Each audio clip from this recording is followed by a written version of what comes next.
সনাতনীদের দীর্ঘ 500 বছরের লড়াই এবং প্রতীক্ষার পর ভারতবর্ষের পুণ্যভূমি অযোধ্যায় ভগবান শ্রী রামচন্দ্রের যে ভব্য রাম মন্দিরের আজ উদ্ঘাটন হয়েছে এবং মর্যাদা পুরুষোত্তম ভগবান শ্রী রামচন্দ্রের যে বাল্য রূপ তার প্রাণ প্রতিষ্ঠা হয়েছে। এই আনন্দঘন শুভ দিন উপলক্ষে বিধানপল্লীর সনাতনী পরিবারের পক্ষ থেকে আমরা আজ সারাদিন ব্যাপী এক ধর্মীয় এবং সাংস্কৃতিক অনুষ্ঠানের আয়োজন করেছি।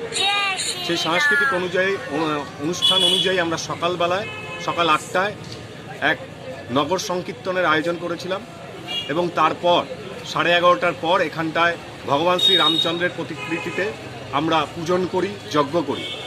সন্ধেবেলায় আমাদের এখানে প্রদীপ প্রজ্বলন হয় আর অল্প কিছু সময়ের মধ্যে আমাদের এখানে রামায়ণ গান হতে চলেছে। তারপরে এখানে খিচুড়ি প্রসাদের ব্যবস্থা রয়েছে। যারা ভগবান শ্রী রামচন্দ্রের ভক্ত তারা আসবেন এবং প্রসাদ গ্রহণ করবেন। এই হচ্ছে আমাদের আজকে সারাদিনের কর্মসূচি। আপনার নাম? আমার নাম সুরজ সিং।